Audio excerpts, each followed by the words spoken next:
성도 여러분, 수국의 계절 8월이 기어이 왔습니다. 그동안 얼마나 수고 많으셨습니까? 코로나19로 인해 일상적인 삶이 주춤거렸던 7월이 지났습니다.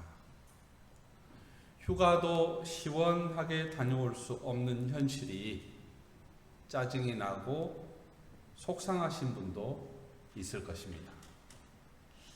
하지만 우리만 이렇게 겪는 게 아니기에 8월 한 달 하나님의 영광을 구하고 말씀에 의지하면서 한 걸음 한 걸음 나아가기를 축복합니다. 9월 초부터 3주간 수요일날 수요 예배 시간에 3주간에 걸쳐 말씀의 향기가 있는 수련회를 개최할 계획입니다.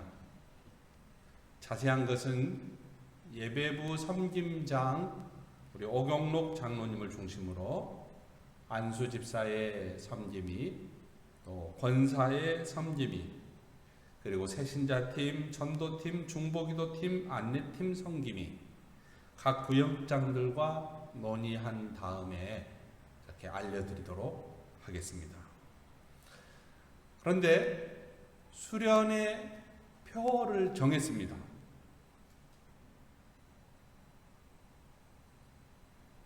수고하셨습니다. 고맙습니다. 사랑합니다. 이게 수련의 표어입니다. 오늘 이 수련의 표어로 우리 한번 인사 한번 나눠보겠습니다. 수고하셨습니다. 고맙습니다. 사랑합니다. 이 말은 이렇게 무덤덤하게 해서는 안 되는데요. 쫀득쫀득하게 인사를 해야 됩니다. 다시 한번 해볼까요? 수고하셨습니다. 고맙습니다. 사랑합니다. 저에게는 두드러진 두 가지 약점이 있습니다. 어렸을 때 소아마비를 앓아서 그 후유증으로 왼쪽 다리를 절고 있는데요. 연약하고 아픈 다리도 소중한 몸의 지체인 것이 늘 시간이 지날수록 느껴집니다. 근데 비가 올 때는 걷는 게 쉽지가 않습니다. 새벽에 주차장에 이렇게 차를 대고 복도를 건넬 때 아내가 습기 먹은 바닥을 지나면서 얘기해요. 조심, 조심, 또 조심. 엄지발가락에 힘을 주고 천천히, 조심히 걸으세요. 물기 있는 곳에서 쉽게 미끄러지는 저에게 주의하라고 당부하는 것이죠. 최근에 사무실팀이 소예배실 정리를 했습니다. 신방 다녀온 후에 또 땀을 흘리며 일하는 모습이 너무나 안쓰러워서 저도 좀 합류를 했어요. 그런데 그만 물걸레질로 이렇게 청소한 부분, 물기도 거의 없는 부분에서 슬라이딩을 했습니다. 상당히 놀랐습니다. 치료를 끝내고 쉬고 있는데 교역자들이 문자를 보내주셨어요. 제가 그 문자를 공개하겠습니다. 그럼 짠 나와야 되는데 늦게 나오네요. 목사님 항상 조심하십시오. 목사님 조심 또 조심하십시오. 이 문자를 받고 동료를 걱정해주는 마음이 느껴져서 고마운 마음에 웃음이 나왔고, 또 아내가 했던 얘기 조심 또 조심하십시오, 이 얘기를 다른 사람에게서 듣는다고 하는 게 참 행복했어요. 저의 또 다른 약점은요, 잠이 들면 일어날 때까지 완전히 미라와 같습니다. 제가 실험을 해봤어요. 물을 2컵 마시고 잠이 들었는데 도중에 일어나지 않습니다. 누우면 1분을 넘긴 적이 없습니다. 저도 어느 친구들처럼 혼자 외국으로 배낭여행을 다녀오려고 구체적으로 계획을 세운 적이 있어요. 그때 접는 자전거가 있으면 좋겠다, 그런 생각을 했었는데 지금 나오고 있는 것 같더라고요. 그리고 이제 높은 데 좀 오를 때는 전동기가 있는 자전거면 좋겠다, 그런 생각을 했던 적이 있습니다. 그런데 문제가 있죠. 어디서든지 잠깐 눈을 붙이면 깨어날 줄을 모르는 인형과 같으니까 혼자 여행하는 게 쉽지 않습니다. 깊은 잠은 소지품을 잃어버릴 경우가 다반사일 수 있기 때문이죠. 제가 이런 얘기를 하니까 저 뒤에서 어떤 분이 이렇게 쏘아보는 것 같아요. 박 목사님, 누구 약 올리세요? 저는 잠이 오질 않아서 정말 고통스럽습니다. 이렇게 말하는 사람도 적지 않을 것입니다. 신방 다니다 보니까 잠을 잘 못 주무시는 분들도 많이 있더라고요. 우리가 함께 읽은 이 본문에서 예수님은 당신이 이제 곧 십자가의 고난을 받으신다는 얘기를 하시면서 예언을 하셨어요. 어떤 예언이냐 그러면 예루살렘 성전의 파괴, 그리고 세상 끝날에 대한 예언을 하신 거예요. 여러분 잘 알고 계시듯이 이스라엘의 신앙은 딱 성전에 집약되어 있습니다. 역사적으로 이스라엘은 모두 4번의 성전을 가지고 있어요. 첫 번째는 출애굽 이후에 광야를 지날 때 이동식 성막, 그게 성전이었습니다. 성막은 하나님께서 백성 안에 거하심을 상징적으로 보여주는 처소였어요. 이게 이제 솔로몬 시대의 2번째 성전이 지어지죠. 그리고 바벨론 포로기를 거치고 난 다음에 3번째 수룹바벨 성전이 세워지고, 그리고 신약 시대에 헤롯 성전이 이렇게 지어졌습니다. 그래서 이스라엘은 총 4번의 이렇게 성전을 가지고 있는데요. 문제는 이런 이 성전들이 모두 다 무너졌어요. 하나님의 임재를 상징하는 성전이 무너질 때마다 이스라엘은 매우 놀랐습니다. 성전 멸망으로 인해 생겨난 절망과 혹심한 박해와 고난들, 그리고 거짓 선지자와 거짓 그리스도의 출현 등 종말의 모든 현상들이 나타났어요. 이런 문제들이 사회를 어지럽히고 백성들에게 세상의 끝을 생각하게 했습니다. 그러니까 이스라엘은 지금도 정말 그러면 성전 파괴와 이렇게 연결을 시키고 있습니다. 종말의 때가 언제냐? 성전이 파괴되는 것과 같은 아픔을 겪을 때, 그런 상황을 종말로 이해를 하죠. 예수님은 십자가 순환을 향해 묵묵히 시간표대로 움직이고 있었습니다. 변방 갈릴리에서부터 쭉 유대 땅으로 내려오셔서 예루살렘에 입성하시고 고난 주간에 성전을, 예루살렘 성전을 왔다 갔다 하시면서 성전 정화도 하시고, 그래서 예수님은 십자가를 향해서 당신의 시간표대로 움직이고 있었어요. 어느 날 성전을 지날 때 제자들이 예수님께 물었습니다. 선생님, 보십시오. 얼마나 대단한 돌입니까? 정말 굉장한 성전이죠? 하고 예수님에게 자의반 타의반 질문을 한 거예요. 이때 예수님의 대답이 무엇인가요? 여러분 혹시 성경이 펴져 있으면 마가복음 13장 2절을 우리 같이 한번 읽어볼까요? 마가복음 13장 2절입니다. 예수께서 이르시되 내가 이 큰 건물들을 보느냐? 돌 하나도 돌 위에 남지 않고 다 무너뜨려지리라 하시니라.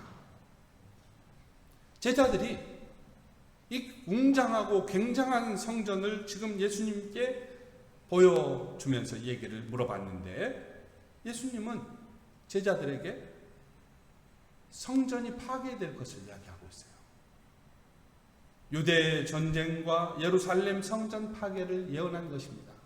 여러분, 실제로 AD 70년에 예루살렘 성전은 로마의 장군 디도에 의해 철저히 파괴되었습니다.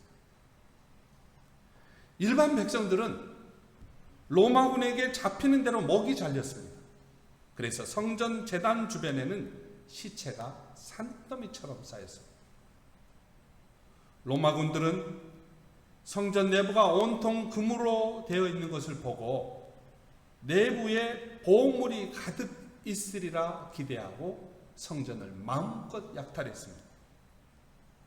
그때 병사 한 사람이 횃불을 던졌습니다.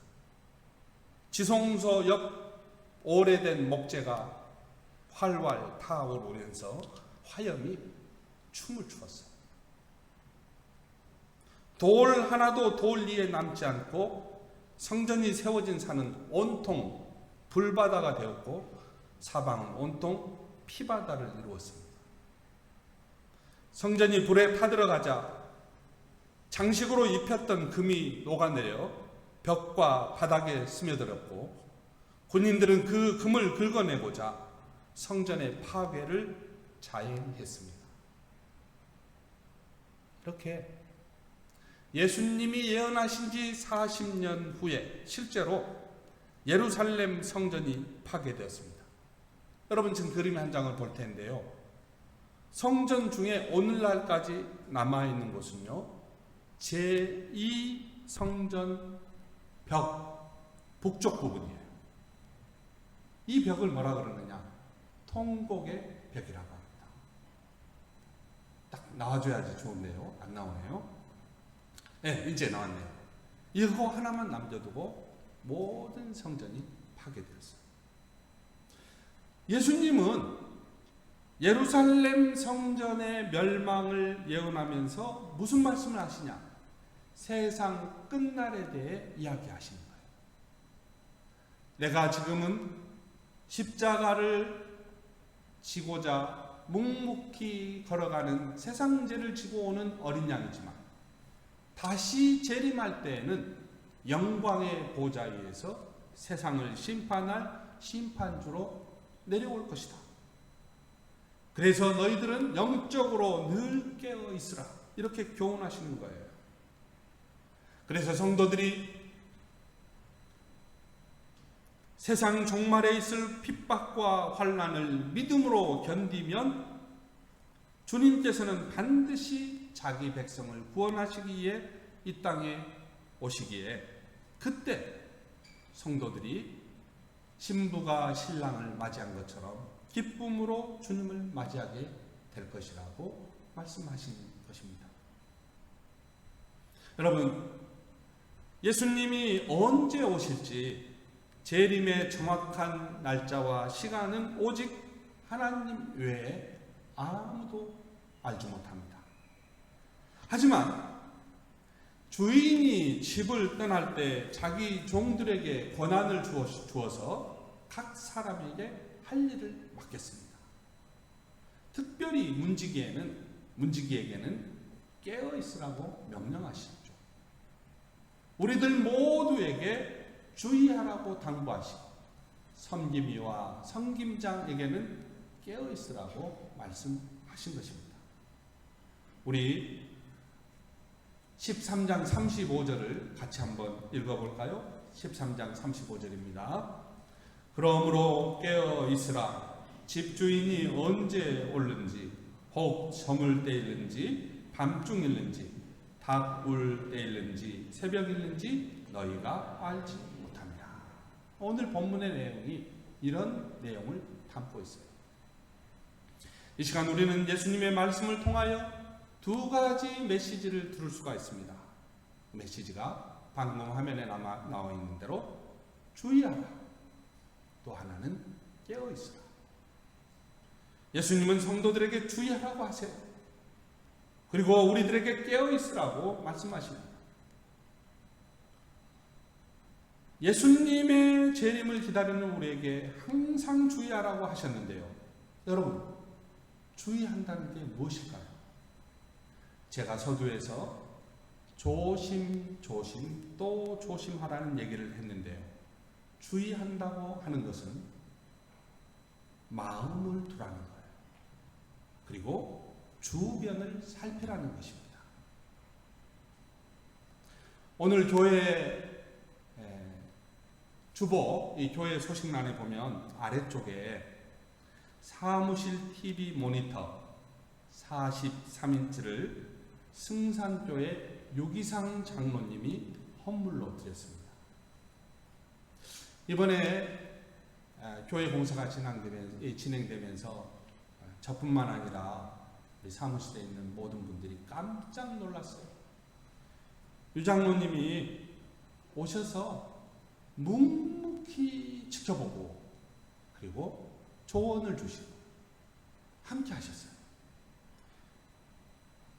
방수 처리를 위해 땅을 팔 때 냉난방기 실외기를 놓을 장소에 레미콘을 칠 때 장로님은 유심히 지켜보시면서 무언가 빠진 것이 없는지 저희에게 알려주었습니다. 기술자들 점심을 친히 챙겨주신 적이 10번도 넘었습니다. 덕분에 저를 포함하여 사무실 사람들이 장로님의 식사 대접을 3번 받았습니다. 무엇보다도 깜짝 놀랄 일이 있습니다. 여러분, 이게 이제 저희가 지금 냉난방기 공사가 조금 남아 있는데요. 앞부분에 긴 통을 4개 만들었어요. 뒤에서는 안 보이시죠? 여기 긴 통을 4개 이렇게 만들었는데요. 이건 환풍기입니다. 이제 위에서 이렇게 냉기가 이렇게 내려올 때 우리가 천장이 너무 높아서 사람이 앉은 자리까지는 안 온대요.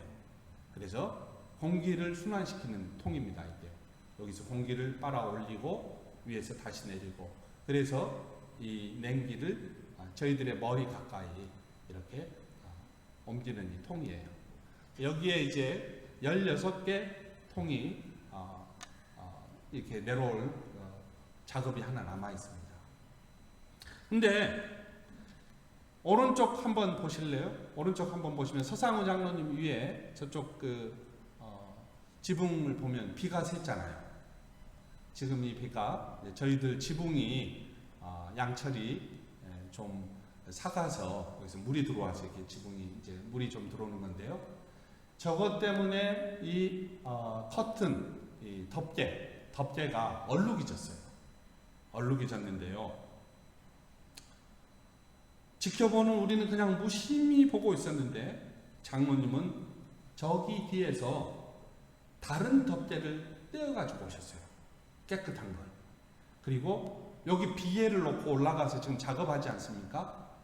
다시는 이 비계가 설치되어 있지 않으면 저걸 교체하기가 힘드니까 교체해달라는 거예요. 장로님이. 그래서 얼룩이 진 것은 사무실로 가지고 와서 청소해서 뒤에다가 붙이라고 하시는 겁니다. 주의하여 보고 마음을 담아 살피며 하나님의 집을 위한 장로님의 그 헌신에 절로 고개가 숙여졌습니다. 저뿐만이 아니에요. 다른 교역자들도, 목사님, 우리가 그것까지는 보지 못했습니다. 성도 여러분, 장로님의 이 모습 속에서 우리는 우리 영의 상태와 하나님을 향한 마음과 우리 신앙의 모든 것들을 점검해 볼 수 있습니다. 여러분, 하나님께 마음을 두십시오. 주변을 살피십시오. 삶을 조심히 대하고 주의하면서 예수 그리스도의 재림을 기다리는 아름다운 여러분이 되시기를 축복합니다. 이제 예수님은 깨어있으라고 말씀을 하셨는데, 여러분, 깨어있다고 하는 것이 무엇을 의미하는 것일까요? 문자적인 의미로 보면 깨어있다는 것은 졸음을 쫓아버리는 것을 말합니다. 근데 깨어 있으려면 항상 자기 절제가 요구되죠. 도적이 집에 들어오려 할 때에 주인이 깨어 있으면 그 도적은 함부로 침입하지 못합니다. 주님이 도적같이 재림하실 때 성도가 믿음으로 깨어 있다면 결단코 멸망당하지 않을 것입니다. 예수님은 우리에게 깨어 있으라고 하십니다. 여러분, 지금 여러분, 우리들 각자의 믿음의 현주소가 어디에 있습니까? 혹 세상의 재미에 빠져 눈이 어두워 신앙의 깊은 잠에 빠져 있지는 않습니까? 주님이 오지 않는다고 허랑방탕한 불신앙에 빠져 있지는 않습니까? 여러분, 깨어나야 합니다. 성도의 다른 이름은 파수꾼이에요. 내 집안의 파수꾼, 내 가정의 파수꾼, 내 교회의 파수꾼, 내가 일하는 곳의 파수꾼이죠. 성도는 오늘 일을 내일로 미루고 또 모레로 미루며 살아가는 사람이 아닙니다. 깨어있는 걸로 족한 줄 알고 정말로 지금 여기에서 하나님의 영광을 위해 빛된 삶을 살려고 노력하는 사람입니다. 그래서 깨어있다고 하는 것을 지금 다른 말로 바꿔보면 지금 하라는 거예요. 어디에서? 여기서 하라는 거예요. 깨어있다고 하는 거예요. 지금 하라. 로버트 해리가 바로 지금 하십시오라는 그 시를 쓴 적이 있는데 지금 나오죠. 우리 한번 같이 읽어보겠습니다. 마음을 모두어서. 지금 하십시오. 할 일이 생각나거든 지금 하십시오. 오늘 하늘은 맑지만 내일은 구름이 보일지도 모릅니다. 어제는 이미 당신의 것이 아니니 지금 하십시오. 친절한 말 한마디가 생각나거든 지금 말하십시오. 내일은 당신의 것이 아닐지도 모릅니다. 사랑하는 사람이 언제나 곁에 있지는 않습니다. 사랑의 말이 있다면 지금 하십시오. 미소를 짓고 싶다면 지금 웃어주십시오. 당신의 친구가 떠나기 전에 장미가 피고 가슴이 설레일 때 지금 당신의 미소를 주십시오. 불러야 할 노래가 있다면 지금 부르십시오. 당신의 해가 저물면 노래 부르기엔 너무나 늦습니다. 당신의 노래를 지금 부르십시오. 성도 여러분, 성도는 항상 깨어서 지금 여기에서, 그래서 좀 영어로 좀 써보면 here and now, 여기에서 최선을 다하는 사람입니다. 마음을 모아 하나님 나라를 살피고 조심하는 사람을 성도라고 말할 수 있어요. 천하의 범사에 기한이 있고 모든 목적이 이룰 때가 있습니다. 우리가 이 코로나도 하나님이 우리에게 주신 분별하라고 주신 기준으로 삼고 하나님의 때를 분별하는 지혜가 필요합니다. 세상이 영원할 것으로 믿고 세상에 몰두해 있다면 다시 꽃단장하고 열심을 내야 합니다. 어디에 있든지 주의하면서 때를 분별하여 하나님을 굳게 믿고 깨어 기도하는 여러분 되시기를 주님의 이름으로 축복합니다.